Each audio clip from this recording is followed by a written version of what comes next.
Manhattan Community Board 5. I'm Nick Athanale. I'll be your chair tonight.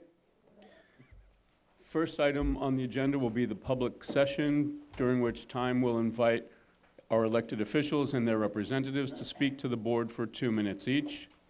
After that, we'll invite the public to speak to the board for 2 minutes each. After the public session, I'll put the board into what's called the business session. During the business session, the board will review and discuss resolutions and vote on them. During the business session, only members of the board may be recognized unless requested by the chair. First up for the business session, for the public session rather, will be Lori H., Brian Lafferty, and Justin Flagg.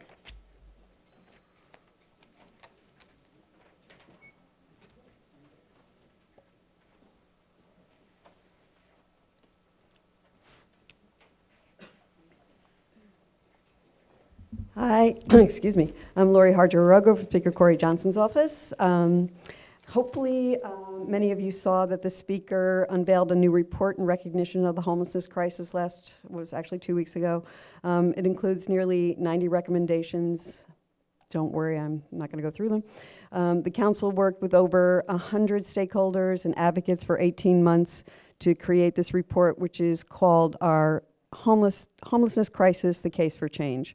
So just a quick few examples are a pilot program for families with children to target people before they are facing eviction, more support for seniors who are at risk of homelessness, enhanced aftercare programs to give people transitioning from shelter to permanent housing the support that they need, and a safe haven system that will have adequate staffing and budgets that will be appropriate for the kind of care that they need.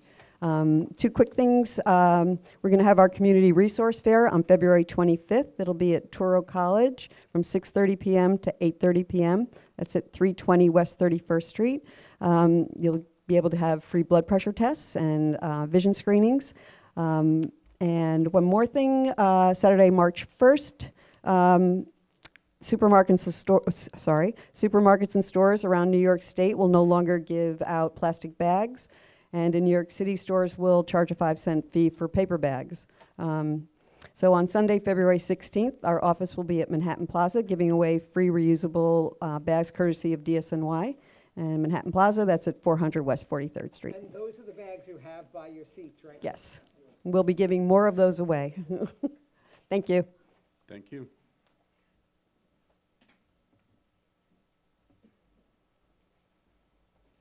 Good evening.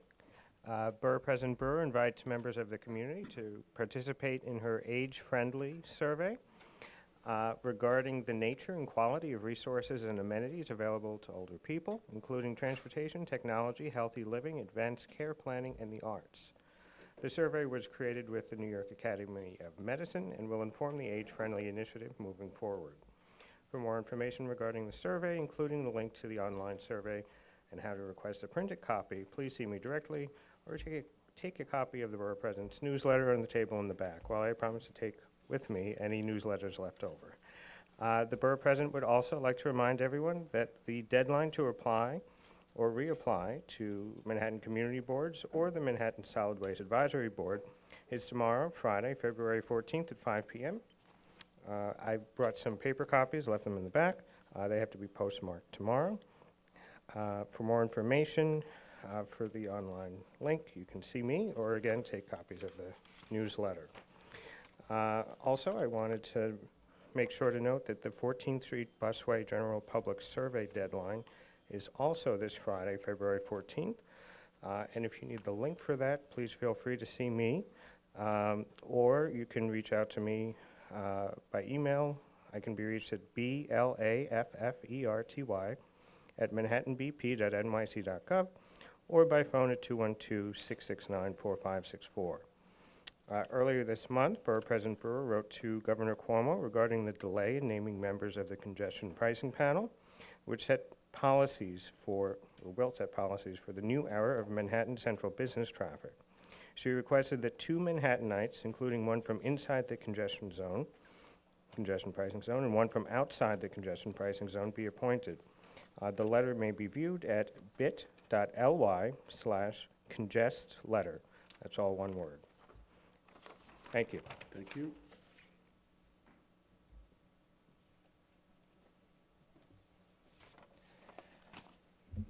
Hello, I'm Justin Flagg from Senator Liz Krueger's office. I was also going to mention plastic bags and these reusable bags, but I will see Lori's giveaway and raise her. If you need more bags or know anybody who does, just call our office and we will mail them to you free of charge. You don't even have to show up. All right, great. I will open it for you and fill it with your groceries. So over the last few weeks, Senator Krueger has chaired 13 separate budget hearings up in Albany. And we've heard from the heads of state agencies and advocates and local government officials, but now we would like to hear from you. So the Manhattan Senate delegation is holding a state budget forum on February 29th at 2 p.m. at the New York Academy of Medicine. Anybody is welcome to register and submit public testimony. You can also, if you want, you don't have to show up, you can submit written testimony, and we will accept that via email. So all that information is on some flyers in the back, or you can find it on our website, lizkrueger.com.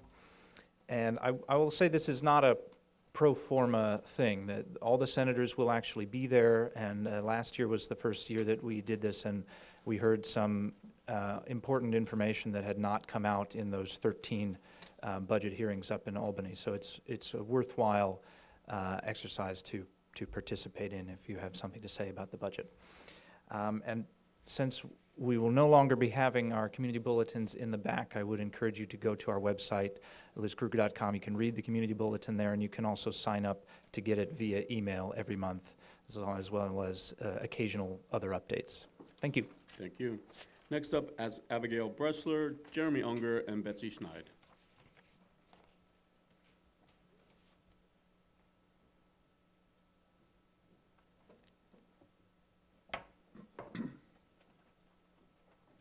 Hello, everyone. I'm Abigail Bressler from Councilmember Power's office. First, I wanted to say we often hear from constituents requesting new trees or more trees on their blocks or in neighborhoods. Last year, we allocated $150,000 through participatory budgeting for new tree plantings and tree guards in our district. But now we want to hear from you as to where you want to see trees planted. So you can email our office or email me at abessler@council.nyc.gov to suggest a proposed location and a specific address for a new tree or tree guard. And I'm already, I think, talking to a few people here. On the legislative front, Councilmember Powers was proud to sponsor a bill passed last month that requires businesses to accept cash. We've recently seen a lot of businesses transitioning to becoming entirely cashless, accepting only debit or credit cards, which is a real equity issue for a lot of people. So we were excited to see that pass. And then I had two announcements for events we're doing. One is a single-use carry-out plastic bag event, which I know you're all gonna actually hop to each one of these parties. So I will tell you that ours is on March 1st at 1066 3rd Avenue at the Morton Williams. So get ready. Are they all the same bag? I believe they are the same bag, yes. But maybe you could decorate your own. Second, we're going to be hosting a workshop with Municipal Art Society called Put the U in ULERP. I am very sorry. That will be on February 26th at 6 p.m. at Wagner Middle School, but it'll be focused on the basics of land use planning in New York City and how you can get more involved. So thank you all. Thank you.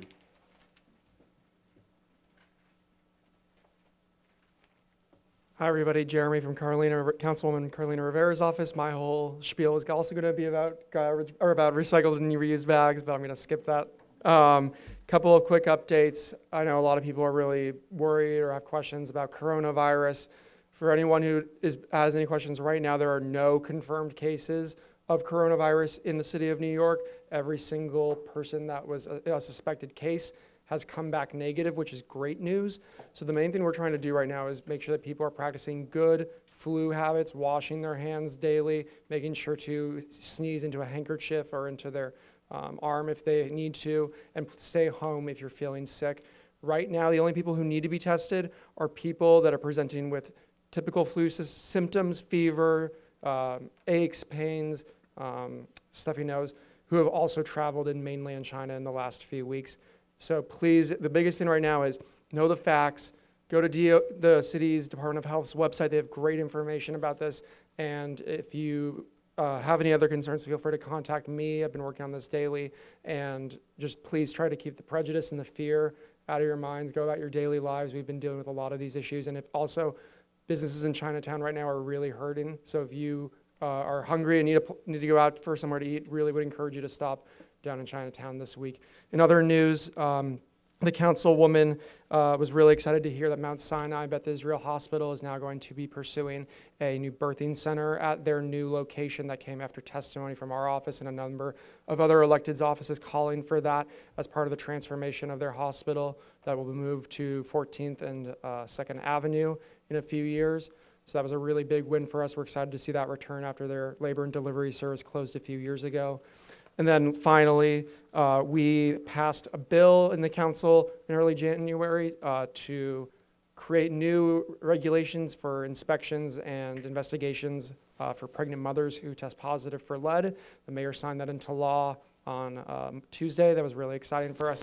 And we just had a hearing on our bill with Councilmember Ben Kalos to ban the use of pesticides in city parks, which I know you guys are voting on tonight in a resolution of support, and encourage you guys to do so. Thanks. Thank you. Hi, I'm Betsy Schmid from Congresswoman Maloney's office. Happy early Valentine's Day from Congresswoman Maloney. This week, the House voted in favor of creating a Smithsonian Women's History Museum and voted to get rid of the deadline to ratify the ERA. These are two pieces of legislation that the Congresswoman has been championing her whole career, so it was really exciting for us. This week, Congresswoman Maloney also held a hearing in the Committee on Oversight and Reform about the continued challenges with the preparedness for the upcoming 2020 census, which kicks off in March. You'll be able to do it online. We've heard lots about it. Everyone do the census. Last week, also, the Trump administration barred New Yorkers from enrolling or re-enrolling in trusted traveler programs, including the really popular Global Entry program that, well, I'll tell you more about the numbers in a minute. Congresswoman Maloney supports New York State's lawsuit and is doing all she can to get this vindictive ban overturned. We've been having a lot of questions about this, so I just wanted to give you all the answer to a few frequently asked questions. If you had a pending global entry application or renewal, then your application has been canceled. It's estimated this will affect about 50,000 New Yorkers. So if you had a pending one, you should check on that. The Customs and Border Protection says they are issuing refunds. They were supposed to be out within 6 to 8 weeks, but now because of an IT issue, they're not sure. If you should get one and you don't within 8 weeks, please contact our office and we will follow up on your behalf. If you're a current global entry member, your status is not affected. You can continue to use the program as normal. If your membership will expire this year, you should not try to renew. They won't accept it. And once your membership expires, you'll no longer be able to use the program or the benefits, including TSA PreCheck. If you have TSA PreCheck separately, you can continue to use that without issue. The governor and the president were having a meeting today about the ban, so if anything changes, I will update you next time. Thank you. Thank you. All right, next up, we'd like to hear about shopping bags from Sam Vasquez, Luke Wolf, and Andy Toledo.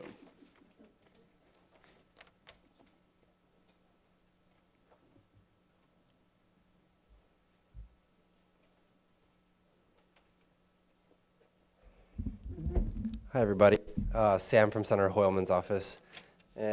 We also have some bags if you want them. We'll do your shopping for you, whatever. I know we've already heard a little bit about the Manhattan delegation's budget forum from the state Senate. I just wanted to highlight that, encourage everybody to RSVP and come on out. It really is a good opportunity to voice your opinions and hear what's going on. The legislative session is in full swing now up in the state Senate, and so I just want to give you a few updates on what Brad is up to up in Albany. He recently introduced a bill that would require New York State to release demographic data on judges. In New York State and in parts of New York City, there's pretty dismal judicial diversity. And so this is a step that Brad wants to take in order to, fully understand the issue. We don't have enough data to understand where our gaps in diversity are, and he thinks it's really important to improve our diversity there. So he wants to understand the issue and move forward on promoting increased diversity on the bench. Another issue that we're working on, he recently introduced a bill that would place a moratorium on the use of facial recognition software within law enforcement.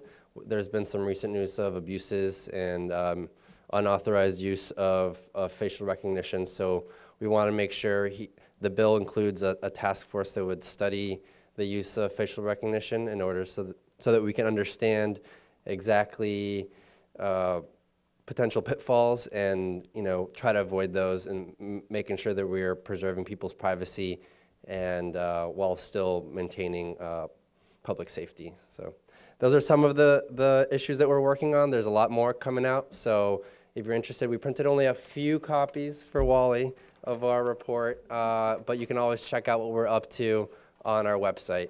Thank you so much, guys. Thank you. Let me bring this down a little bit.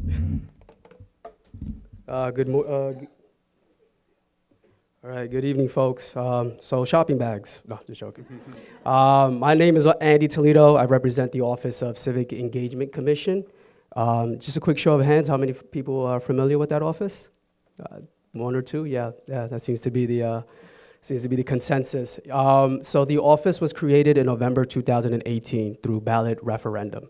If you recall that year, there were 3 ballot initiatives. One was to create the Office of Civic Engagement. The other ballot referendum was to put term limits on community board members, and that was also a ballot initiative on campaign finance reform, which that year the city voted, the voters of New York City voted to create the Office of Civic Engagement Commission, which makes us a very unique office in that it was not created by the mayor or the city council, it was created by you, the voters of the city of New York. And essentially what the mission of the office is to strengthen democracy and increase civic participation throughout the city of New York. You can find the charter, the Civic Engagement Commission in Chapter 76 of the New York City Charter. We have 4 specific charter mandates.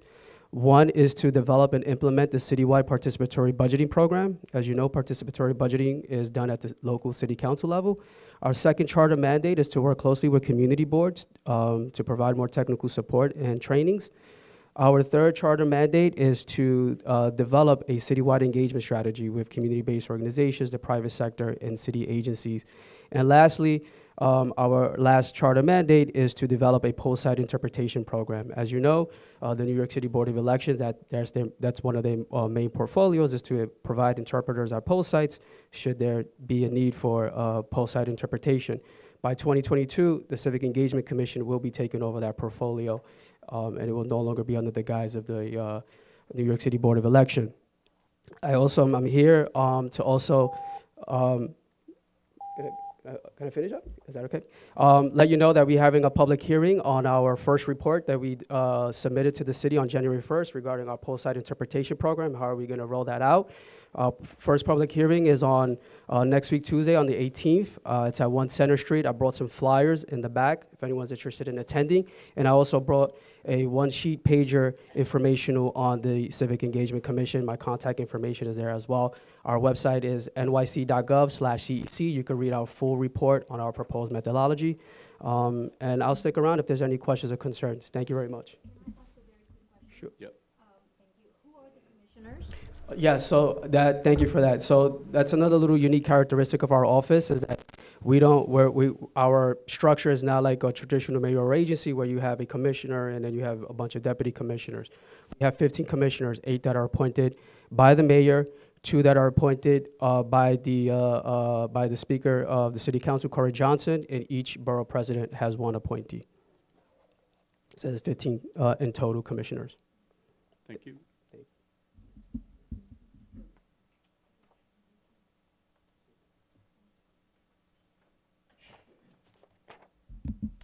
Hello, everybody. I'm Luke. I'm from City Comptroller Scott Stringer's office, and I have something today better than a grocery bag, which is a paid internship opportunity. So if you know any college or graduate student who's looking for a paid internship in government this summer, please tell them to apply by March 6th. I have a bunch of flyers in the back. It's a great experience. They have an opportunity to work with one of our very different bureaus and get real tangible government experience. So just a quick flag if you have any college or graduate students who are looking for a summer internship paid in New York City in government. It's a great opportunity. For the rest of my time, I'd like to talk for a minute about affordable housing. So a recent analysis found that 3 of the 8 most expensive neighborhoods in New York City are in CB5. And this is a problem that faces CB5 very directly, but is also citywide, and it's something the comptroller is very focused on. So last month, we came out with our universal affordable housing platform, which we hope to get adopted, which would really transform how affordable housing is built and reorient the policy goals of our affordable housing plan in the city. So the #1 platform of this program would be for any building with more than 10 apartments in it that is new in New York City. A quarter of those would have to be affordable. So it wouldn't just be MIH for upzone buildings, but every single building, new 10+ units, would need 25% to be affordable. #2, we're calling to get rid of the 421A tax break, which would result in $1.6 billion a year in savings. And #3, we're calling for the creation of a community land trust, which is something we first called for years ago. There are over 1,000 vacant properties in New York City which are city-owned, and we want those to be the foundation of the future of affordable housing in the city. So this is something the comptroller is very focused on and will continue to come out with more ideas about, but something that's very much affecting CB5 and something I want to make sure you guys were all aware of this evening. Thank you. We'll now invite members of the public to speak to the board, starting with Peter Conrad, Florence Friedman, and Kurt Romer.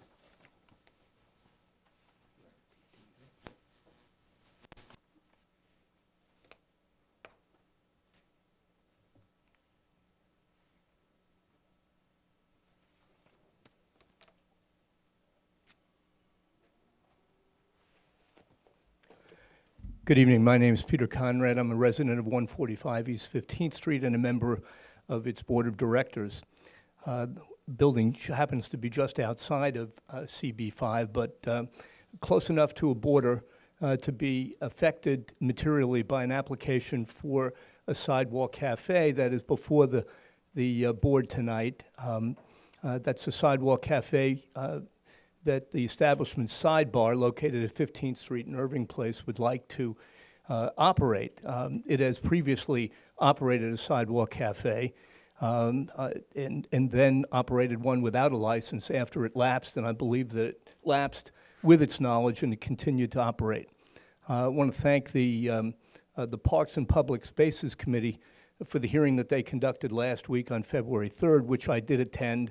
I hadn't understood that there was so much history with Sidebar, but learned that there was, and I think that regardless of whether any technical requirements imposed by the DCA for the operation of an unenclosed sidewalk cafe may be met here, and I think there are questions whether even the technical requirements are met, that the issues that came up last week concerning crowding, noise, sanitation, in addition to the technical requirements, all should be considered, as well as the good faith of the applicant, which I don't think there is any evidence of. From what I understand, the applicant has basically been uncooperative with the Parks and Public Spaces Committee with respect to various issues that have come up in the past concerning the operation.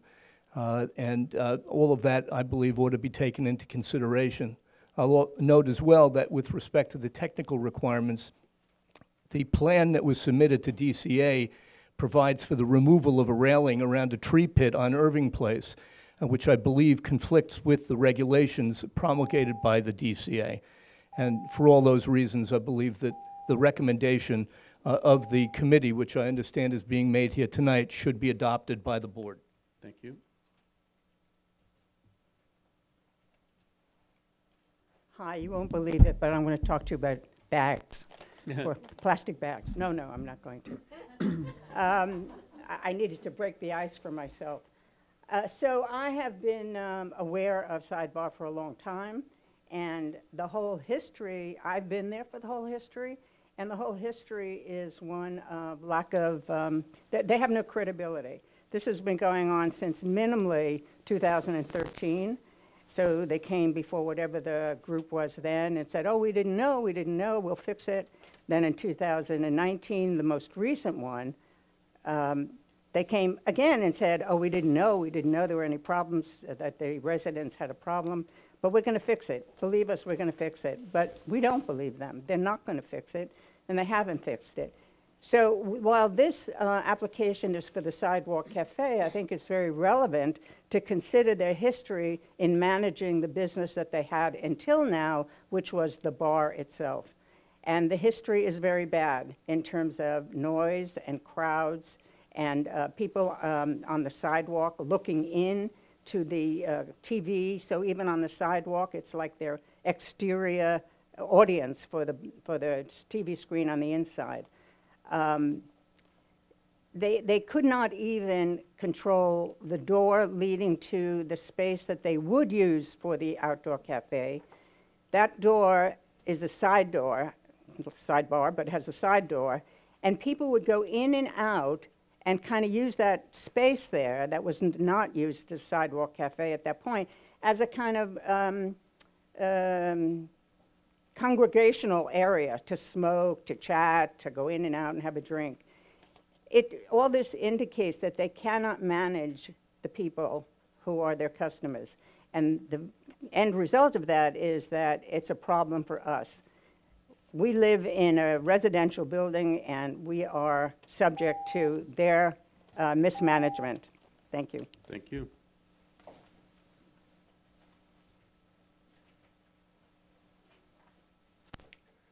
Hello, my name is Kurt Rohner. I am here to speak about the cooling tower project at 595 Madison.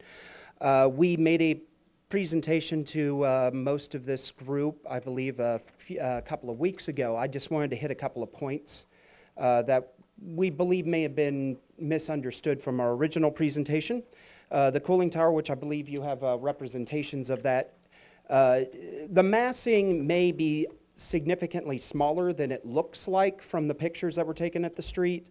The scaffolding itself that was wrapped in orange mesh, as it were, can be about 6 feet shorter than it is shown there. Scaffolding only comes in so many sizes. It will also be slightly narrower based on the acoustics test we'll be putting out. The baffling on the sides of the cooling tower may or may not be necessary. The presentation we made was a worst case scenario as far as massing, and we wanted to make sure that we put our worst foot forward in that manner. I also want to just speak to the energy nature that we're going to have to start dealing with on buildings of a historic nature. We've never had to do this before. We've always exempted these buildings because we believe that they deserve to be outside of that scope. But I think 65 degrees in Antarctica the other day tells us that we have to take this far more seriously. And while historic buildings can be incredibly energy conscious naturally, they are not necessarily that way unless we are very good managers of those buildings. And that's part of what we're trying to do here. And I want to thank you. Thank you. Next up, Michael Kabak and Lisa Wager.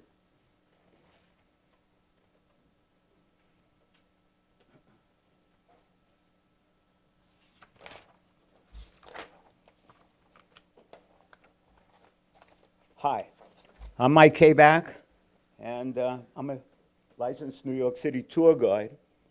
And the other day I was at a meeting and I was surprised to learn that quite a few people at that meeting were not aware that the original name for the Flatiron Building was the Fuller Building.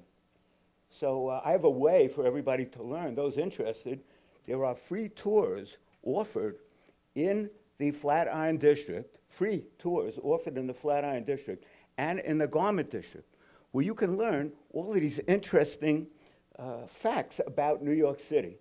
And I announced this about a year ago here at this meeting, and since that time, exactly nobody has shown up on my tours of the Garment District. We have one of the most knowledgeable people who does the Flatiron tour, Miss Miriam Berman, who is here today, part of our group here, and she offers free tours. I offer free tours every Sunday of the Flatiron District at 11 o'clock in front of the cow catcher. That's that funny little thing in front of the Flatiron building. And twice a month, the Garment District, there's free tours as well. If anybody's interested, you should come. You'll learn. You'll be smarter. Join me and Miriam on our tours, free tours, sponsored by the different bids of the Flatiron District and the Garment District. Thank you. Thank you.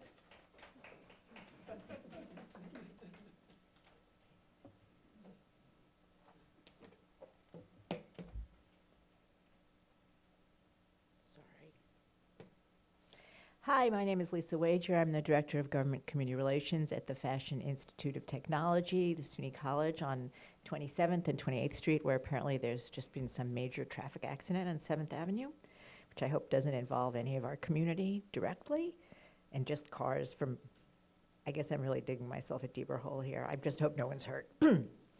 I'm here to tell you about a few fun things that have happened at FIT. One, we are very pleased to announce that salary data proves that FIT alumni are exceptionally well prepared to excel financially. In its 2019-20 college salary report, Pay Scale, which is a career compensation website, ranked FIT 19th nationwide for the median mid-career salary of associate degree holders. 10 years out, associate degree graduates from FIT are earning an average of $76,400. That means our grads are in the top 2% nationwide for mid-career salary potential. And both the college's design and business majors provide a great return on investment. Among graduates with bachelor's degrees, FIT was ranked 14th nationwide in salary potential for art-related majors and 34th for communications majors, and that includes all the private colleges across the country. Also, if you watched the Super Bowl, or even if you didn't, and you care a little bit about art and sports and charity, New York Jets running back Bilal Powell approached third-year fashion design student and Bronx native Yarden Sofer Haralek after seeing a pair of shoes that she'd painted for a friend. He asked her to paint a pair for him to wear as part of the NFL's My Cause, My Cleats campaign, where players show off their causes with custom cleats. As part of this collaboration between NFL and the players represent hundreds of charitable organizations that focus on causes from youth wellness to sex trafficking prevention to support for single parents, various disease research institutions. The league promotes the causes with videos, just 10 seconds, on NFL.com, and many players have worked directly with high-profile companies like Nike, Under Armour, and Adidas to design their cleats. Others work with independent designers like our third-year fashion student. His charities fight colon cancer and pancreatic cancer, and you can find her cleats for Powell on Twitter using the hashtag #MyCauseMyCleats. And also, we have an extraordinary exhibition in the Art and Design Gallery in the Pomerantz Center, which is at the corner of 27th and 7th, called Black in Time. It's packed all the time you walk by. It's really eye-catching and full of great stuff. Thank you. So that concludes the public session. We'll now begin the business session with adoption of the January minutes. May I have a motion? And a second? Thank you. A first vote of the evening. Akalis. Yes. Beichman. Yes. Benzing. Yes. Chu. Yes. Clark. Yes. Dale. Yes. Dowson. Yes. Ford. Yes. Garcia. Yes. Greeley. Yes. Haas. Yes. Harris. Yes. Heyer. Yes. Johnson. Yes. Kabak. Yes. Kaliforski. Yes. Kasner. Yes. Kinsella. Yes. Logasica. Yes. Lopez. You stepped down. Lusick. Yes. Mafia. Yes. McCall. Yes. Meyerson. Yes. Miller. Yes. Paulson. Yes. Raybarn. Yes. Shapiro. Yes. Sludskin. Yes. Smith. Yes. Spence. Verdi. Yes. Webb. Yes. Weintraub. Yes. Yang. Yes. Did Lopez come back? No. Okay. Anything for the district manager's report? For the chair's report, I just want to reiterate that community board applications deadline is tomorrow at 5 o'clock. If there's an empty seat next to you and you know someone that you should fill it, let them know that the deadline is tomorrow. Lopez, do you want to vote? He's out of the room. Okay, so we'll now begin with committee reports, starting with Parks and Public Spaces. Clayton.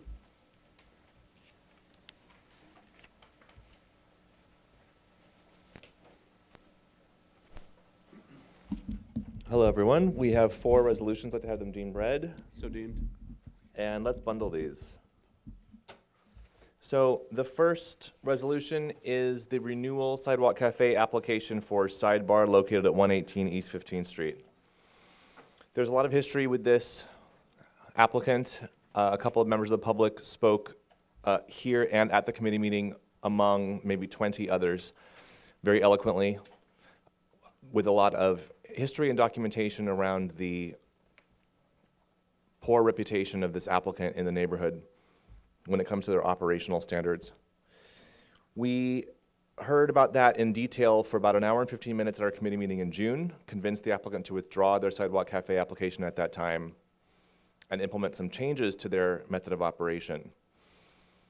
I can't say that those changes have been effective since the complaints have stayed on par. But what the applicant has agreed to do is to enter a kind of ongoing working group with representatives of the public, the applicant, the community board, and NYPD on a more frequent ongoing basis in order to more closely monitor these changes and whether or not they actually make a difference in the quality of life of the many, many residents surrounding this problematic operation when it comes to street congestion, assaults on the street, most of all noise, and other topics of concern. Our committee heard this application and is voting tonight because the applicant came back with the same application they did last June. They were not willing to withdraw again, despite the fact that the degree of opposition has not abated. They wanted us to take it to a vote, so we did vote, a unanimous denial. Now it will go to the DCA. Well, actually, now it goes to the City Council, and Councilmember Rivera, who is very concerned about this application and is looking at it very closely, I'm quite comfortable, is committed to backing us up in our findings that this cafe should absolutely not be approved.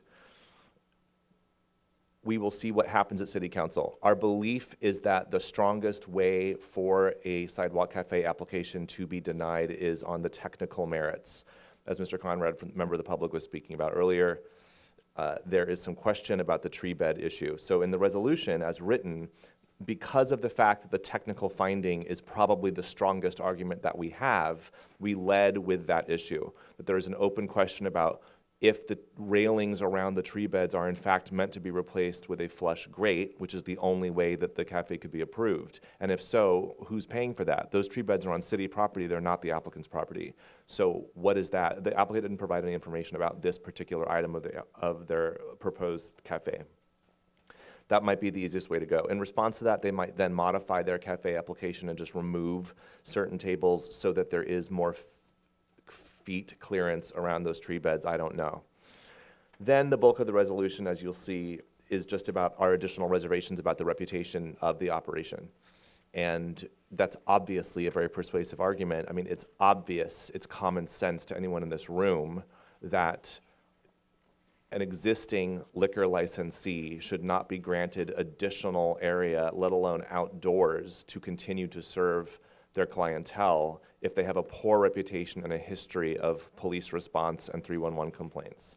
That said, I am not confident that that is a way that we can ensure a denial at the City Council level. I think it has been done before, but I'm just telling you that there is not a kind of codified way of knowing that. So we laid very heavily into the reputation and operational concerns in the resolution. Obviously, a unanimous denial from the community board speaks for itself. We look forward to working with Councilmember Rivera's office moving forward to work with City Council for the next stage of this particular application. No matter what happens at City Council, the next step is a year from now when the actual liquor license for the entire operation comes up for renewal. So the working group that we're putting together at this point will kind of move jurisdictionally for the community board standpoint into the PSQL's arena, because that is the next space that we're going to have opportunity meaningfully to weigh in. And over the course of the next year, we will know if they are committed to making changes that improve the quality of life of their neighbors or not. So this is where we're at with this applicant right now, and the committee voted unanimously to deny. Does anyone have a conflict of interest on this matter? Any questions on the resolution? Layla? Question about the pedestrian traffic at this particular area. It is very heavily traffic. If you could speak louder. I'll repeat. Yeah, I'm going to try to project. It is very heavily trafficked by pedestrians. There's a school, a high school nearby that generates a lot of traffic going west side towards the subway on Union Square. Would you consider adding some language to that effect? Because that may be an additional technical aspect that a council person could latch on to establish that there's non-compliance. Certainly. So the question was about congestion and navigation. Could the lack of a pedestrian count go into their consideration that since we all know it's a heavily trafficked block with such close proximity to a school and to Union Square and to a subway hub, that the city council could take that into additional consideration? I'm happy to do that, yes. I will also just add that technically, unlike newsstands, the ped count is actually not part of DCA's. If the clearance is there, that's what they look at. So it doesn't quite rise to the level of the tree beds as far as like a technical finding, but certainly it's relevant. I'm happy to put it in. Todd? Yeah, so I was involved in the due diligence of this, not once, but like 3 times. Is this a question? No, it was a comment. Okay, let me finish with questions first. Any other questions on this? Okay, comments, Todd. This is a comment. I was involved in 3 separate occasions with this this applicant, for their liquor license and now for the sidewalk cafe.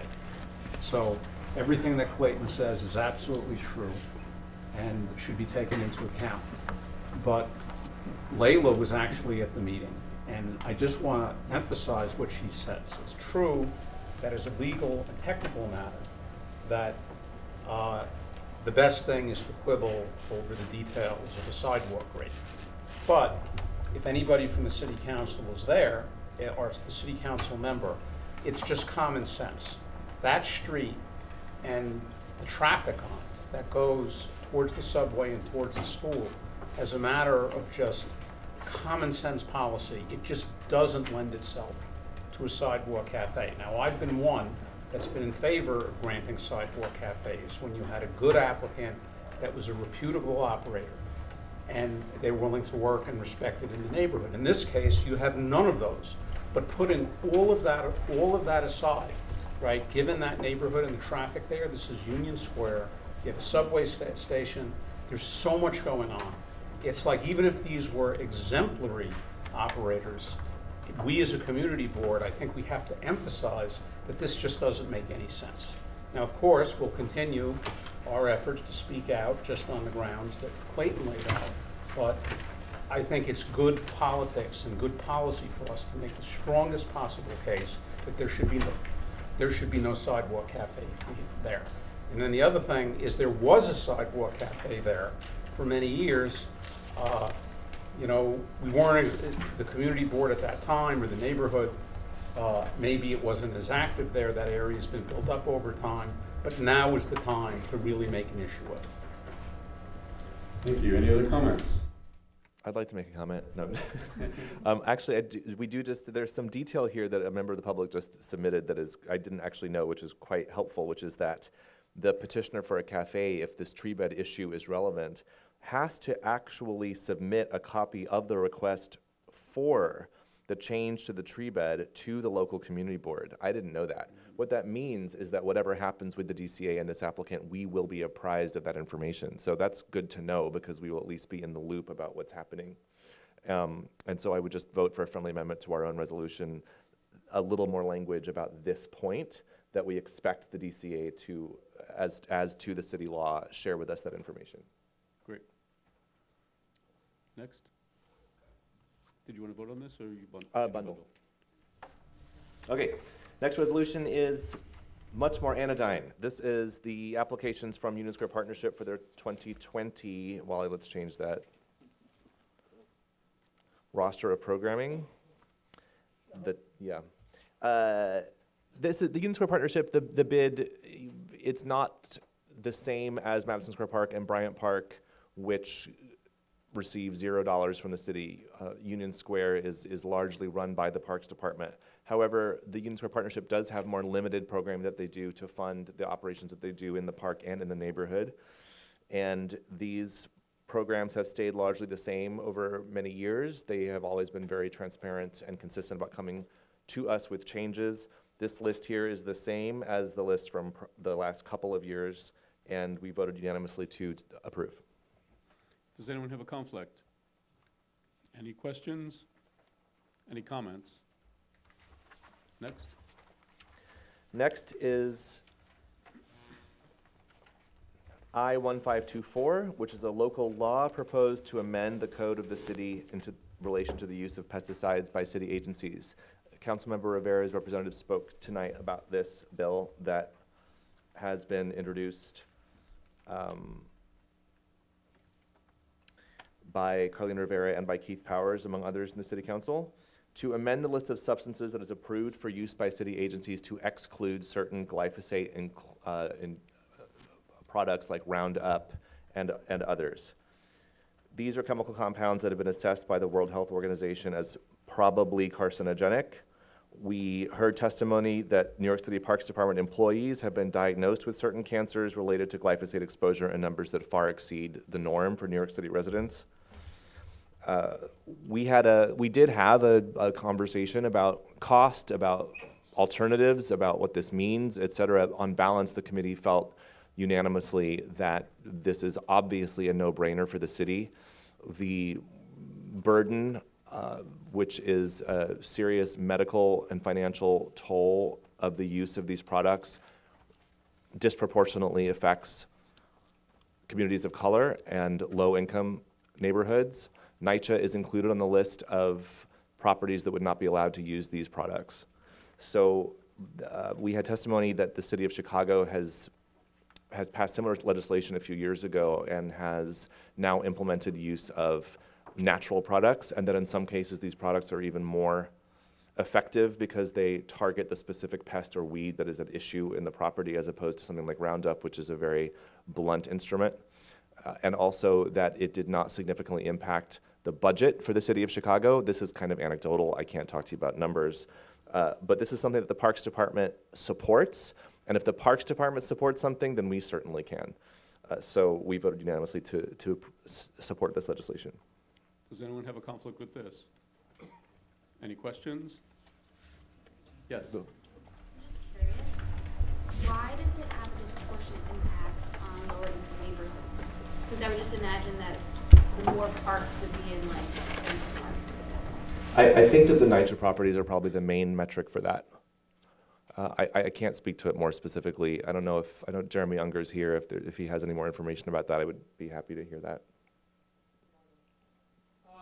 The Black Institute put up the report. I haven't gone through the entire report, but I'm pretty sure it's largely just due to the fact that parks in neighborhoods that are predominantly larger communities of color do not have well-funded conservancies for their parks or well-funded neighborhood organizations to do more daily control, I guess, in terms of like weeding, like hand weeding or mowing their lawns. And so a lot of these issues manifest more often in those parks. And so, and because there's no one there to really deal with it, the Parks Department kind of just uses, like I said, that one instrument of just kind of nuking it with Roundup. Thank you. Any other questions? Any comments? Next. Next and last is the application from Madison Square Park Conservancy for Nintendo Animal Crossing, a fun marketing event for the entire family to be held in Madison Square Park on March 12th and 13th. So as you all know, the Parks and Public Spaces Committee has a matrix that we use to evaluate a proposed event. This matrix, when it came to this event, weighed quite heavily on the side of support, simply because it is an off-season time of year with park usage lower because of lower temperatures, although, you know, maybe it'll be 70 degrees at this point, who knows. The proposed event, there's an image of the tent on the next page, is an enclosed kind of domed igloo structure. The exact same structure was used for an oat milk marketing event that we approved last fall. The amplified sound, the video projections, the blah blah, all happen inside the structure. So anyone just walking through the park is not going to be assaulted with amplified sound or a commercial, except for the fact that we do have, as you'll see, these large logos of this video game and the logo Animal Crossing on the dome. This rendering, we did not have this rendering at committee. On the next page, page 9, the top of the page, you'll see this red stripe and these very, very small Nintendo logos. So normally, the Committee Board 5 has its attention on corporate logos. We don't like it when there's a big, huge Nintendo, and we've had untold examples of egregious abuse of this in a public space. Verizon, I mean, all kinds of stuff. This one was interesting because we knew the corporate logo was far beneath our kind of threshold for concern or objection, but then all of a sudden the actual video game property was a logo that we didn't think to ask about, and we didn't have this rendering. So there was a little bit of a back and forth, and since the time of this rendering, we have gotten a commitment from the applicant to reduce the size of these logos by 10%, which is something. On balance, this logo issue is really the only one that concerned us when it comes to our matrix. They're not selling anything. There's no sanitation impact. They actually reduced the load in and load out time in response to us as well.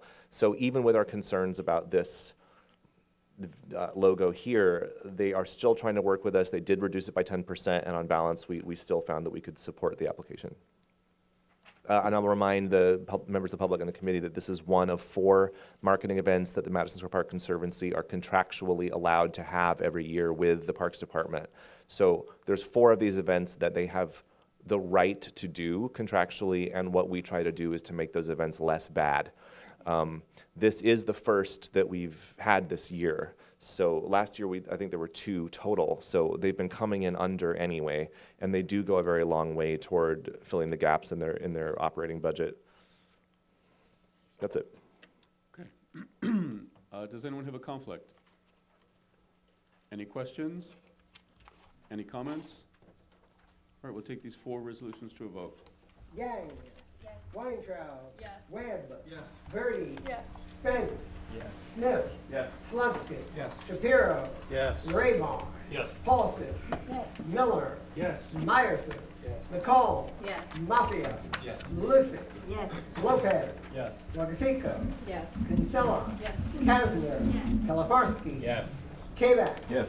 Johnson. Yes. Heyer. Yes. Harris. Yes. Hobbs. Yes. Greeley. Yes. Garcia. Yes. Ford. Yes. Dowson. Yes. Dale. Yes. Clark. Yes. Chu. Yes. Benzin. Yes. Weichman. Yes. Akalis. Yes. Okay, resolution passes. On to landmarks. Leila. All right, good evening, everyone. We had 6 applications this month, very full agenda. We are going to bundle with the exception of 109 West 39th Street. I would like the resolutions to be deemed read. So deemed. Thank you. So we're going to start on page 9. And this is an application for the Knickerbocker Hotel, which is not a hotel, not any longer. It is located on Broadway and 42nd Street in Times Square. The application is to amend a master plan for signage. This applicant actually came to us a couple of years ago, and they proposed a master plan that this board approved. We had some concerns. We felt that the original master plan had the potential for being maybe a little big and bright, but we felt that if they really stuck to the master plan, that could be okay. Well, guess what? They are coming back to us because they no longer quite like the master plan, and they would like something a little bigger, much brighter, and with additional signage. So what they're proposing, you can see on page 10, So the building is a pre-war building, brick and terracotta, very ornate, very classical. It was a grand hotel when it opened, and when Times Square was not what we know Times Square to be today. So the applicant is proposing to install backlit yellow LED panels inside the windows. Although they're inside, they're still under the jurisdiction of LPC because they're right behind the windows. And they want to install a very large LED signage at the corner.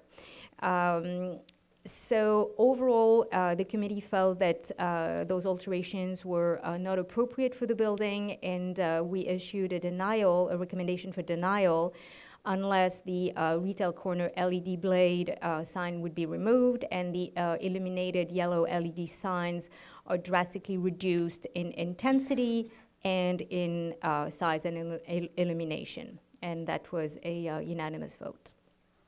Does anyone have a conflict with this application? One. Are there any questions to the resolution? Any comments? Next. Okay. Let's go to page 11. The address is 26 West 17th Street. This is an application. So this is a building in the Ladies Mile Historic District, 1 block away from where we are, between 5th and 6th. This building has a very, very large frontage, very beautiful 12-story Beaux-Arts building. And interesting because it has a recessed commercial entrance. And this recessed entrance has become the site of an encampment for homeless individuals that has been a grave problem for the building. The applicant is proposing to install a rolling gate that would basically, once open, would recess and would be entirely hidden inside a transom that is very reasonable in size and contextual. The applicant is also proposing to replace the limestone base of the building with granite. Granite is a use that is very typical of development in the Ladies Mile Historic District. So it's contextual. It's also very suitable because granite is very hard and resistant stone, whereas limestone is very porous and very fragile. They have sourced a granite that is in a gray shade that is really complementing the building. We felt that it was contextual and probably, fixing a design flaw from 100 years ago, that it was about time. So we felt that all these alterations were contextual, and we voted to approve. Does anyone have a conflict on this application? Are there any questions to the resolution? Yes. I apologize, I missed the meeting of the committee. Does any part of the installation require penetration into the historic materials? You mean for the curtain? For the transom, does it require penetration for that, for any reason, So in connection with this project? It does, but not in the stone. They're basically going in the mortar on the arch of the opening. So it is, in essence, it is removable. They're not punching any stone. Any other questions? Any comments? Next. Okay. So we're going to skip 109 West 39th Street. We'll come back to this one. So we're still on page 12, and the address is 1858 Broadway.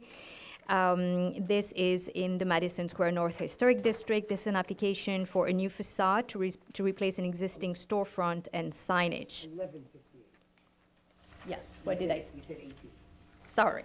1158. Thank you, Wally.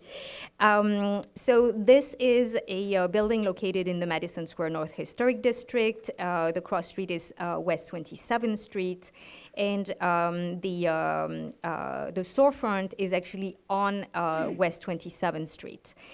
The building, although in the historic district, has been severely altered and does not have any historic fabric left. Nonetheless, we reviewed this application very seriously, and we felt that the original presentation by and proposal by the applicant that actually came last month was not contextual. We shared that with the applicant. We told them that we would very much like that they go back to the drawing board. They agreed. They reworked their design. They took all of our concerns and thoughts into account. They came back with a much better, much improved design. They are using a color palette that is, similar to their neighbor, that is in keeping with the rest of the building. They were really a pleasure to work with. We approved. We wish them well, and we hope that all the applicants were like that. Does anyone have a conflict? Any questions? Any comments? Next. All right, so now we're on page 14.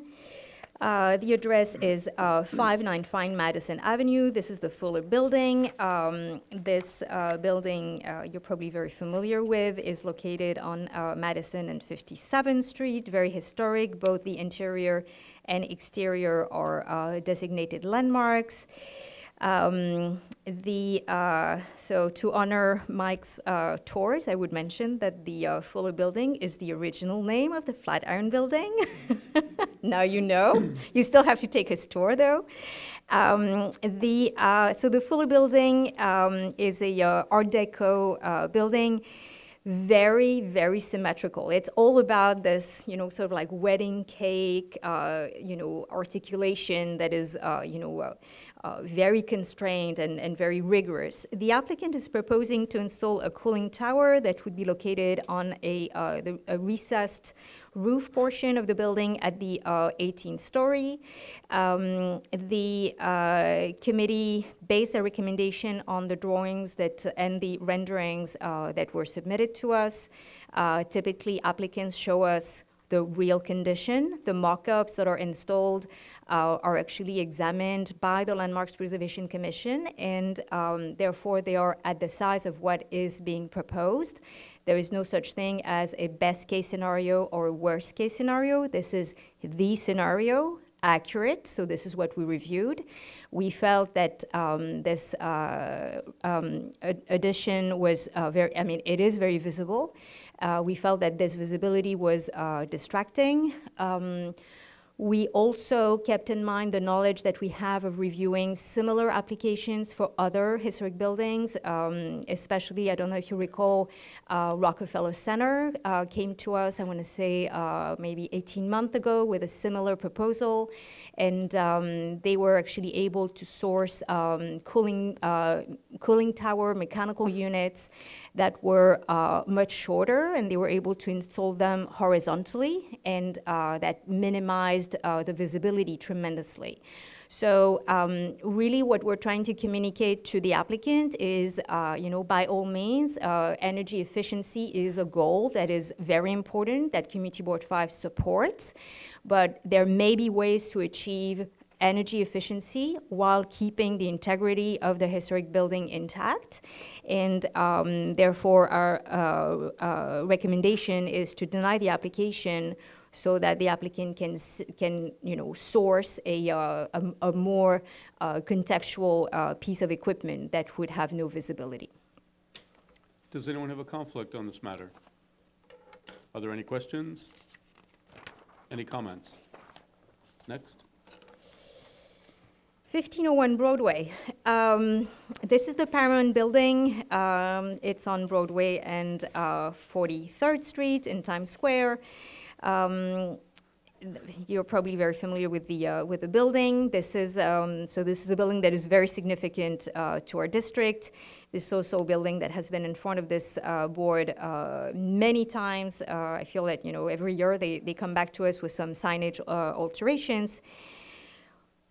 Overall, the past 4 times that they've been in front of us, we have recommended denial or alterations to their proposed signage. We felt that it was too big, the lettering was too large, the number of signs was too numerous, too overwhelming. And along the years, LPC has approved all the signage and sometimes even more than what we have reviewed. So this time around, it was a little bit different. They came to us with an alteration to their master plan that we voted to recommend denial, while LPC approved, and they need to change the master plan because the master plan does not comply with code. So in essence, we don't like the master plan. We voted against the master plan, but what the alteration that they're doing to what LPC has already approved is actually minimal. And instead of really weighing into, like the details of what they're proposing, we chose to issue a no objection. So it's a recommendation of no objection. Does anyone have a conflict? Any questions? Yes. 81, citing the LPC's history of approving signage that we deny. Yes. I guess I would just ask, what is your thinking in including that phrase specifically?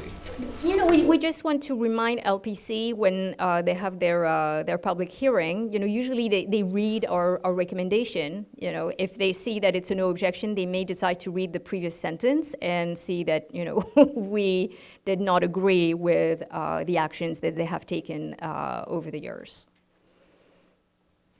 Any other questions? Any comments? All right, we'll take these 5 to a vote. Yeah, thank you. Michaelis. Yes. Weichman. Yes. Chu. Yes. Oh, Benzing. Yes. Clark. Yes. Dale. Yes. Dowson. Yes. Forward. Yes. Garcia. Yes. Greeley. Yes. Potts. Yes. Harris. Yes. Hyer. Yes. Johnson. Yes. Kabak. Yes. Kalaparsky. Yes. Kazner. Yes. Kinsella. Yes. Logasico. Yes. Lopez. Yes. Lucic. Yes. Mafia. Yes. Nicole. Yes. Myerson. Yes. Miller. Yes. Paulson. Yes. Rayball. Yes. Shapiro. Yes. Slutsky. Yes. Smith. Yes. Spence. Yes. Birdie. Yes. Webb. Yes. Weintraub. Yes. Gaddy. Yes. Next. Okay, so let's go back to page 12. It had been quite a while at the committee that we had a non-unanimous vote, but that's the one. So the address is 901 West 39th Street. This building is known as the Springs Mills Building. This is a 21-story office tower that was on between 6th Avenue and Broadway. The building has frontage on 40th Street and 39th Street. Can you repeat the address? 109 West 39th Street. What did I say? Whatever. We don't care. Okay. So, but what you see on the paper is the address. Sorry. So this is an interesting building because the bulk of what we review is really pre-war buildings. They are Beaux-Arts or Gothic or Art Deco or Art Nouveau, and they have this distinctive old charm that you know it when you see it. You're like, oh yeah, okay, it's a landmark. This is a contemporary building. This is a mid-century building built in 1961, and it's one of those typical glass curtain wall facades, and I think that its young age might play actually against the building. Maybe in 50 years we'll be like, oh yeah, of course, oh my God, this is so obvious. The obviousness of the quality of the building may not have appeared so obviously. It was not so self-evident. The application is fairly minimal. It is for the secondary facade at 39th Street. The main facade and the main entrance to the building is on 40th Street. And the applicant is proposing to move a retail entrance one bay to the west. And we really had a, sort of like philosophical conversation about this particular application because although, it's not like we're demolishing a pre-war building, altering this very historic and totally, perfect building that is the way the architect built it, and a building that was designated not so long ago and is still, so fresh off the ground, felt, something difficult. So the committee in the end voted to approve the alteration, to move this bay, this entrance one bay to the west. A fairly large number of members of the committee felt otherwise. So we came with a vote of 9-6. Does anyone have a conflict? Any questions? Comment? Comments? Mike? I just want to mention. Yep. Thank you. I just want to mention that is the rear entrance to the building. It's an arcade building. It goes through from 39th to the 40th, and this proposal has to do with the 39th Street, which is kind of the rear entrance to the building. Are rear entrances any less historic than front entrances? No. Not today. Any other comments? Renee? Hi, I voted against this. As Layla said, it's a late designation, but we're voting to move a door, which is original fabric, and the city thought this building was important enough to designate, right? But now we're saying, okay, we can just move the original fabric, and that seems to sort of undercut the whole purpose that we, why we are here. And so, even though it's just a door and it's just on the other side, we're doing it to help a bar increase its foot traffic. I mean, that just seems to undercut everything Landmarks is about, at least for me. Yeah, if I can just make one quick clarification, the purpose of this alteration is actually to serve the use of a bar that would become the tenant and to make it more profitable. Buzz. Yes, I would just like to point out that this is completely reversible and is not a destruction of the fabric itself. It was a commercial request, there is no doubt about that, but it seemed to those of us who voted in favor of it that it was very reasonable and that it is reversible easily. It is one pane of glass being replaced by a door and another pane of glass with a door being replaced by a pane of glass. No mullions are moved, no other supports are moved. Again, it's a completely reversible change, and that I think was what led most of us to approve it. Any other comments? Yes. Sorry, I have a question. Okay. Has the committee ever dealt with a similar applicant in the past regarding a door specifically? We have approved, changing a window into a door, for example. And at times we have denied such application, and at other times we have approved. It's really on a case-by-case situation. I would say that, I think that we all agreed that, it was not the biggest scope type of application, but it's a very slippery slope. And as Renee was saying, it is reversible because pretty much everything is reversible. Even if you build something, you can, remove it, demolish it, and rebuild to the way it was before. The issue with Landmarks is that it really sits on the notion of integrity. Once a building starts losing some of its integrity, then it is very easy to undo. It's like when you take a piece of knitting, all you have to do is just start with this first little knitting thing, and then the whole sweater is undone, you know, the whole scarf is undone.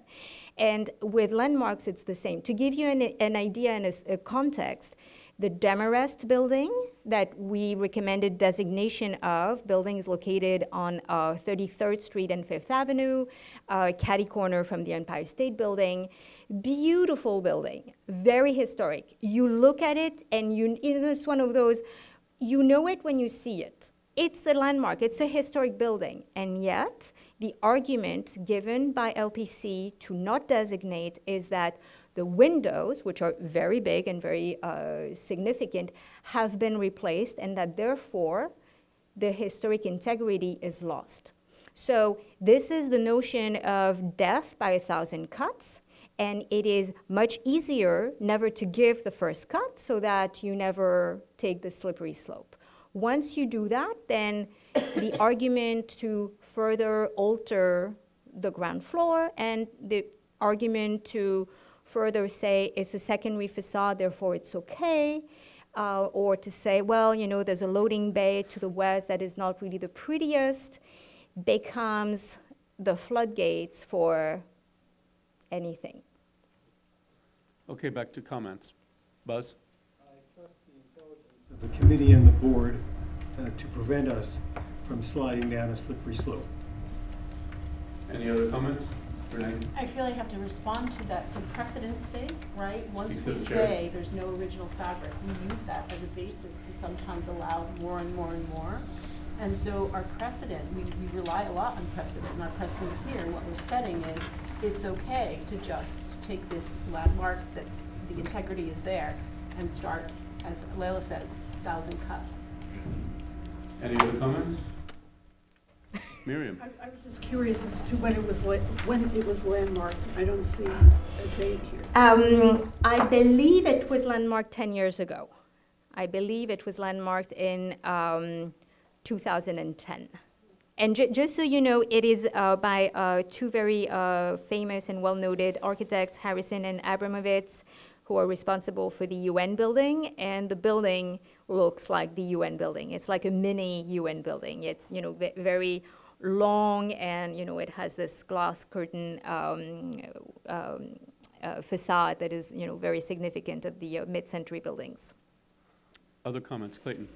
It's clear why it was a debate, because I kind of swayed both sides listening to all of this. But I think on balance, just for what it's worth, I think that I personally am going to vote against the resolution, which is something that I don't, you know, make a practice of doing, because I trust our committee's work. But I believe that there's a little bit of element of objectivity, subjectivity in this resolution, which is a little bit concerning. It's kind of that case of what we kind of fear, which is, well, this isn't that bad. And I understand that. It's kind of not that bad, but that's not what we're tasked to do. We're not tasked to think like, I personally believe this is or isn't that bad. We are tasked to find objectively if it meets the threshold. This is a landmark building. This is not a non-landmark building. So if we're going to apply it to one landmark building, we apply it to all landmark buildings. So that's my belief, is that even though I totally understand the people voting another way, I find that we need to kind of have some consistency. Okay, let's take this to a vote. Okay. Yang? I'm sorry, just to clarify, if I vote against the committee, I would say no. Correct. Okay, so no. Weintraub? No. Webb? Yes. Verdi? Yes. Spence? Yes. Smith? No. Slutskin? No. Shapiro? Yes. Raybar? No. Paulson? Yes. Miller? Vote with the committee, yes. Meyerson? Yes. McCall? Yes. Mafia? Yes. Lusick? Yes. Lopez? Yes. Logasico? No. Kinsella? No. Kasner? No.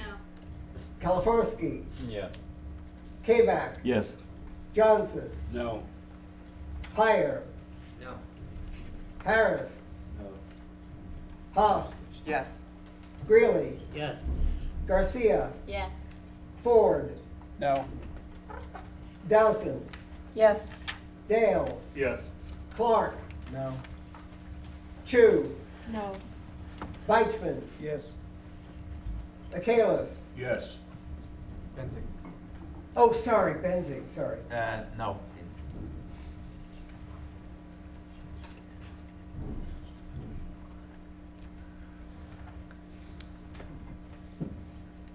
Passes, it's I'm just on the yeses, but it's 20, and we only have 30 some odd people here. 2015.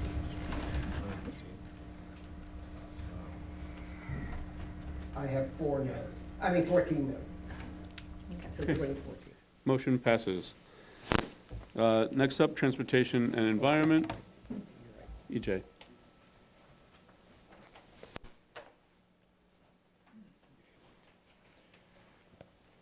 So Transportation and Environment has 2 resolutions this evening. I'd like to have them deemed read. So deemed. And bundled, please. Yes, sir. So the first item relates to the coming New York City congestion pricing plan as passed by the state legislature. We're at this point of the year, one of what will likely be a few milestones in the development of this policy that have been open for debate recently.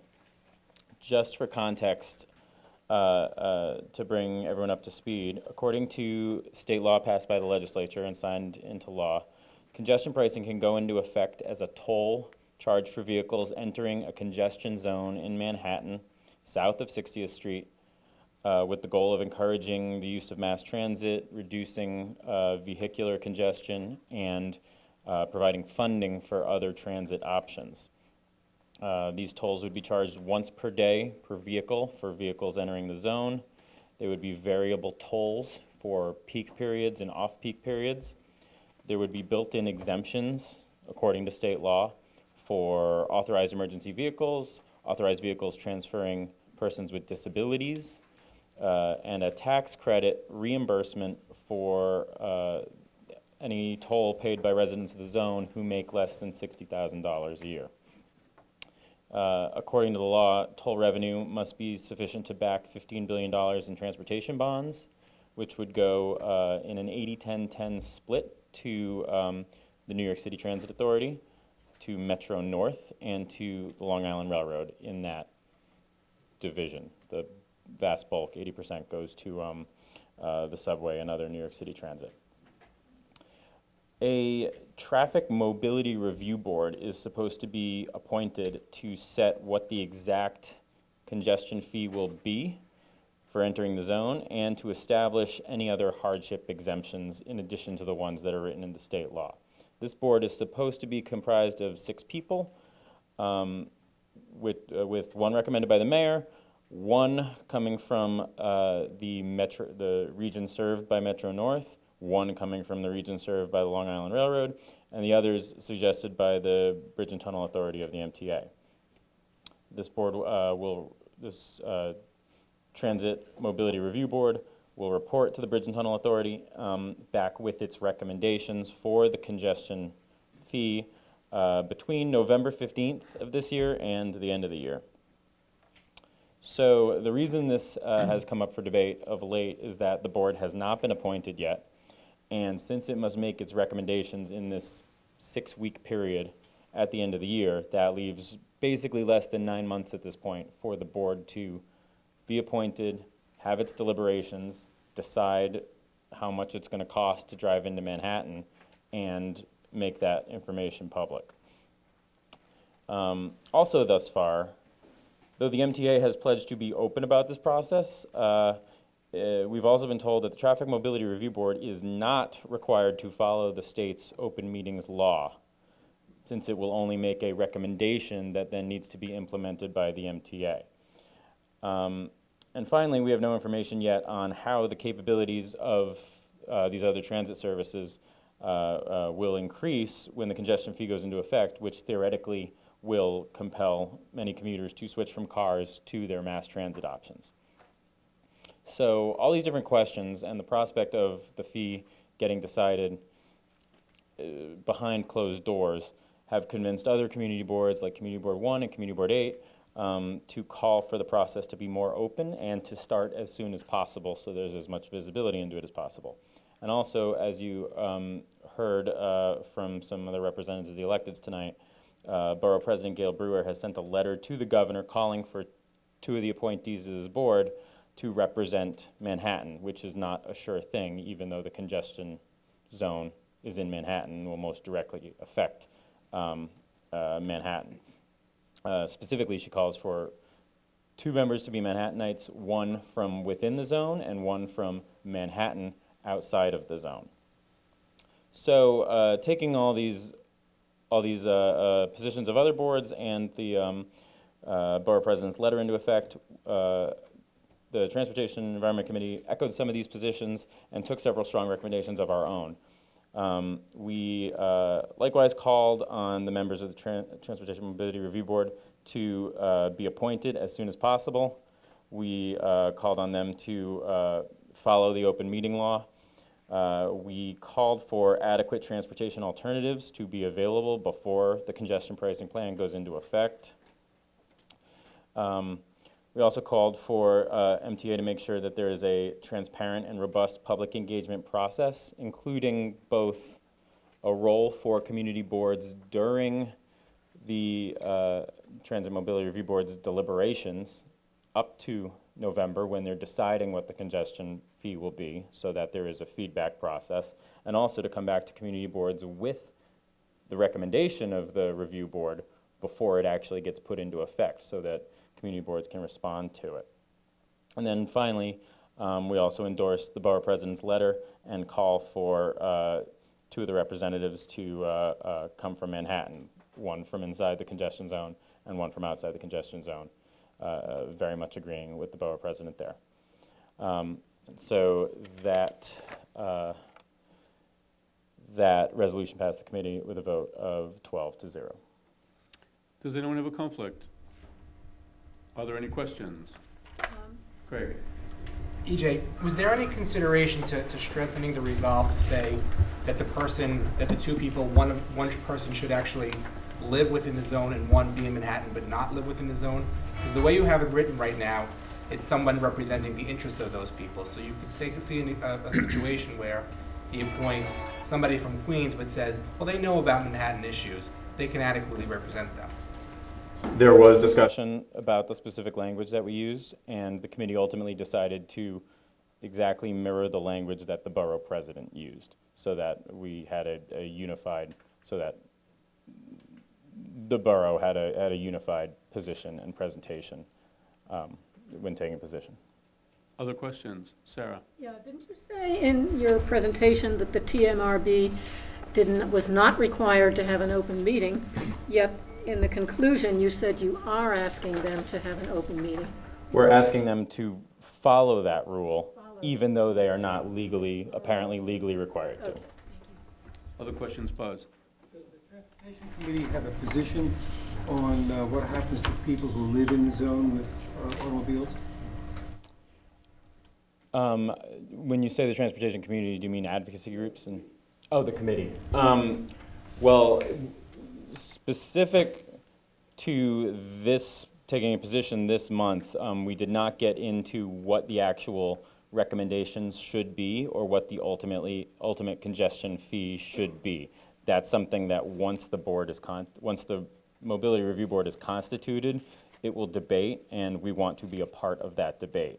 That having been said, we didn't get into specifics of exemptions and fees yet, because that's a later step of the process. This resolution and our discussion this month was focused specifically on the composition of the board and the process by which it'll deliberate. So we didn't get into those types of positions yet. Would you consider it a friendly amendment to at least acknowledge that you have questions about that?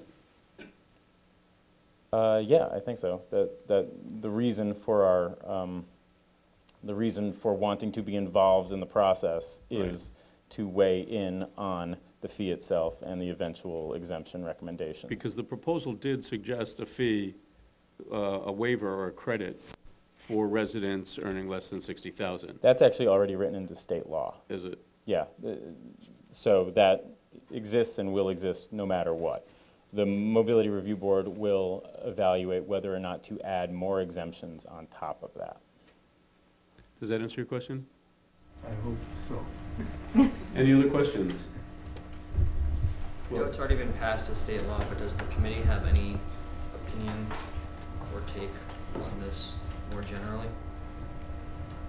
There was some discussion as to whether this type of review board, which we know that the governor and current administration favors for a couple different reasons, it was the right way to go about it. But since it's still written into law, we didn't necessarily take a position on whether that was retroactively the right way to go. It is sort of ridiculous in some ways that there's such a narrow window for these recommendations to come out. They have to come out after November 15th and before January 1st, because congestion pricing could go into effect as early as January 1st. It probably won't, because there needs to be a delay after the recommendation is made anyway. But it sort of seemed like an artificially narrow window, and it has something to do with the fact that they don't want the recommendations to come out until after the election happens. Other questions? Yes. Was there any discussion as to the technologies that will be used to determine established infractions and also payment methods? Because I know in some cities around the world there have been issues of equity. For instance, if one person can pay on the phone, does a person who doesn't have that ability, do they have to literally go to an office somewhere and pay? So just broadly technology and how this program will be instituted in a way that's equitable. My understanding is that that is another issue that is meant to be decided by the Mobility Review Board. And so again, we didn't discuss or take a position on what those specifics should be. We want to make sure we're part of that discussion and part of that process first as the process gets constituted.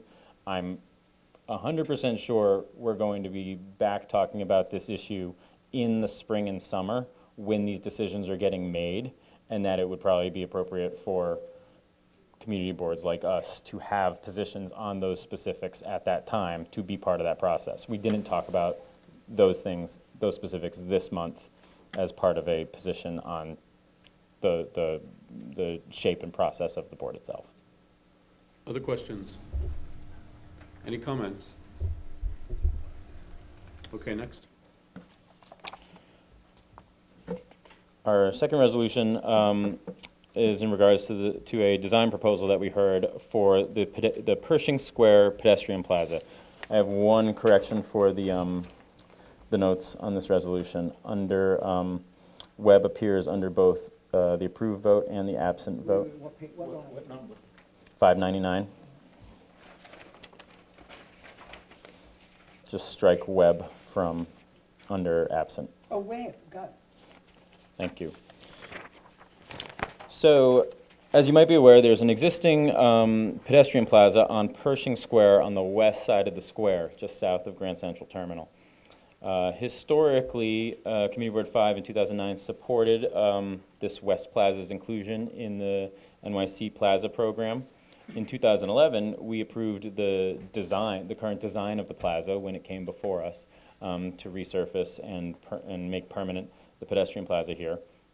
And then in 2013, we supported closing the east side of that block, of what used to be that block of Park Avenue, to traffic to create a complement pedestrianization to the plaza on the west. And it's been closed to vehicular traffic since then, but it has not been modified into a permanent pedestrianization.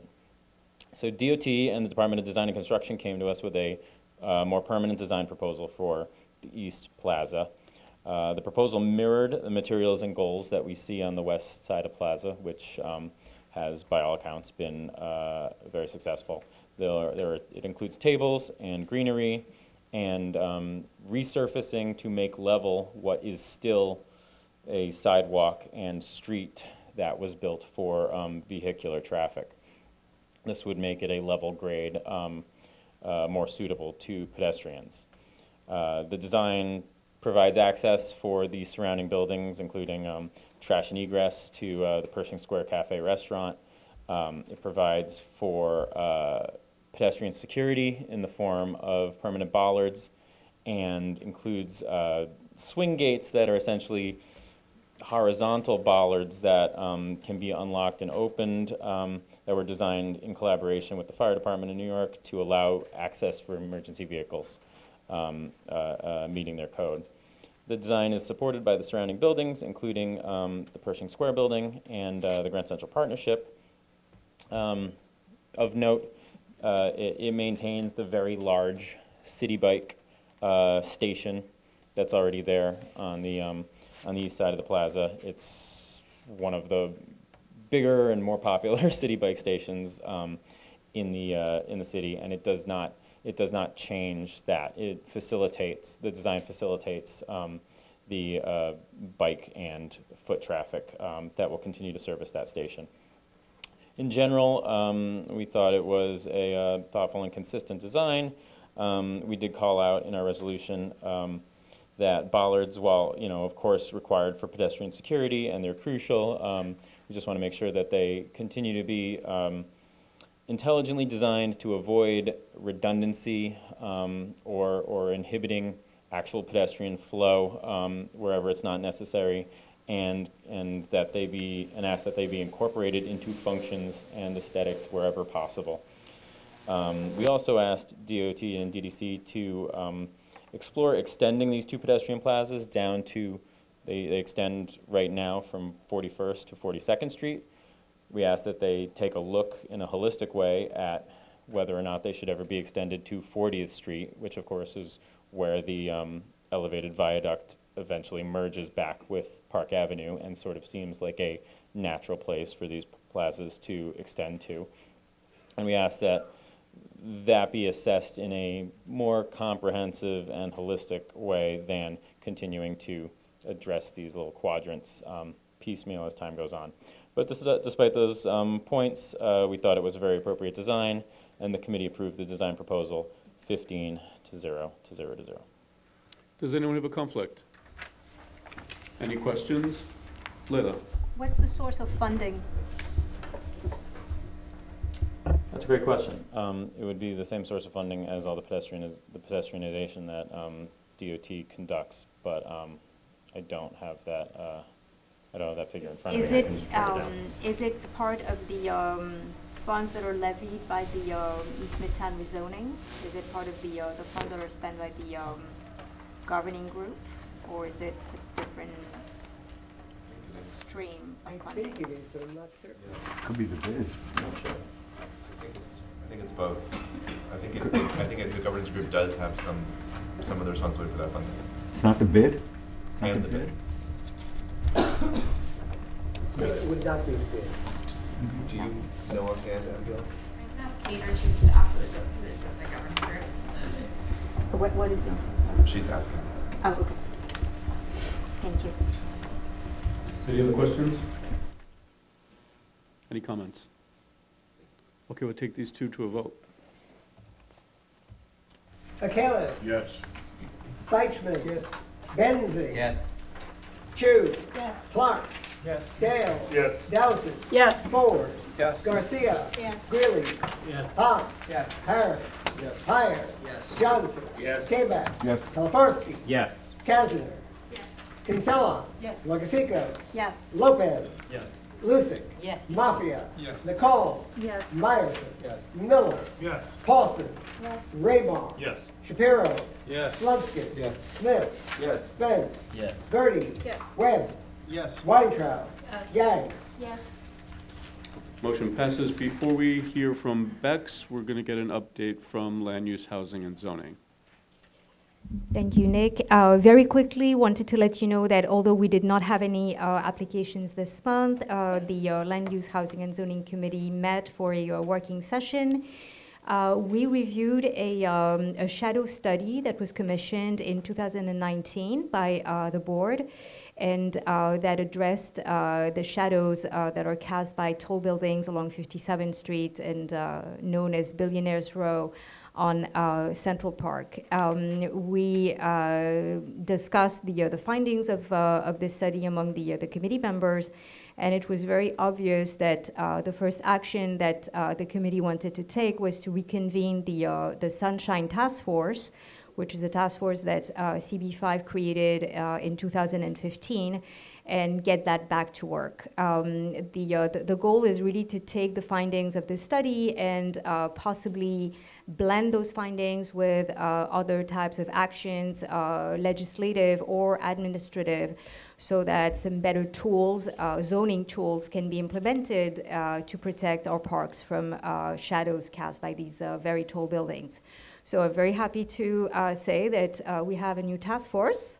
We have members from the Land Use Committee who have already expressed their intent to be on the task, to serve on the task force, but we need more energy and good minds and good people who are interested to contribute. So if this is something that you're interested in, let me know. It is not going to be a meeting-heavy type of task force. I think we're going to do quite a bit of the work, via email, but it is going to be labor-intensive because it requires a lot of research and a lot of outreach. So if you have some time to spare on top of all your commitments on your committees, it would be great, and let me know. Thank you. Thank you. Renee?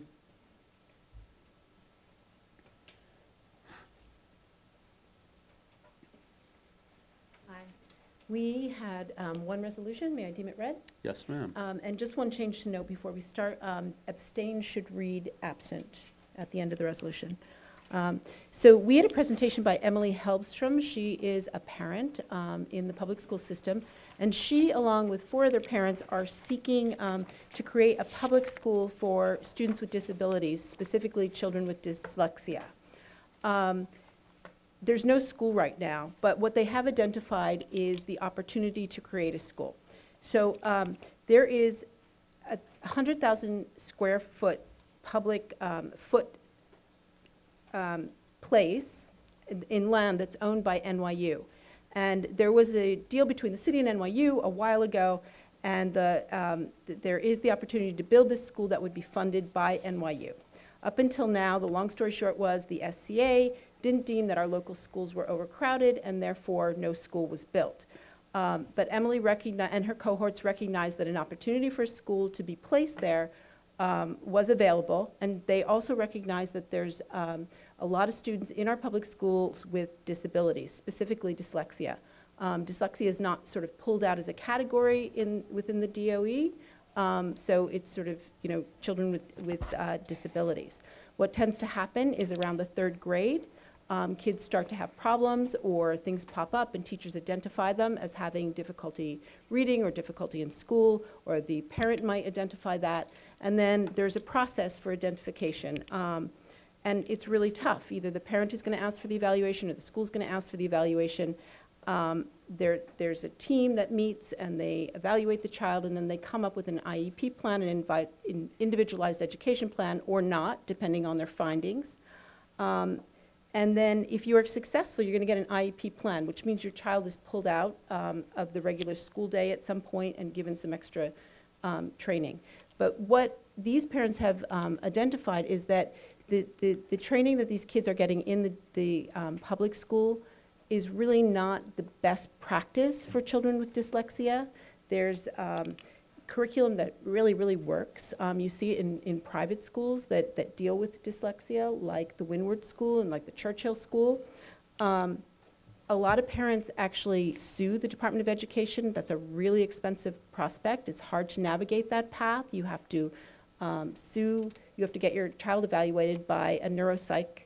That's expensive, and then you have to enroll your child in a private school, and then you have to sue the DOE. It's a really, really expensive, long, laborious path. A lot of parents, choose to take that path, but these parents think there's a better way, and they would like to utilize the opportunity to create this school funded by NYU on the footprint that's available now. And they're coming up with a curricula. They're working with a lot of experts. They're coming up with a way of identifying kids who have dyslexia that is cheaper than getting a neuropsych review. They're working with a lot of experts because they do believe that there's a way of identification. They believe all school children should be identified and tested at an early age because there's better outcomes at that stage. There's other unknowns, right? The intention is to have universal screening at the school. The intention is to open it to all kids who have the need to attend this school. It's going to be sort of a middle school with the hope that kids could be then streamlined into high school. They do have good news. The SCA, which is the School Construction Authority, has included the site on its 5-year capital plan. It's not fully funded, but that's movement forward. And so they came to the community boards. They've come to a lot of the electives just to ask for us to support the creation of this very site-specific, very, DOE doesn't do this. They don't create schools for things like dyslexia and students with disabilities. So they just want our support for the idea, and they're moving it forward. The committee voted unanimously, 13-0-0, to approve, the creation of this school. Does anyone have a conflict? Any questions? Clayton?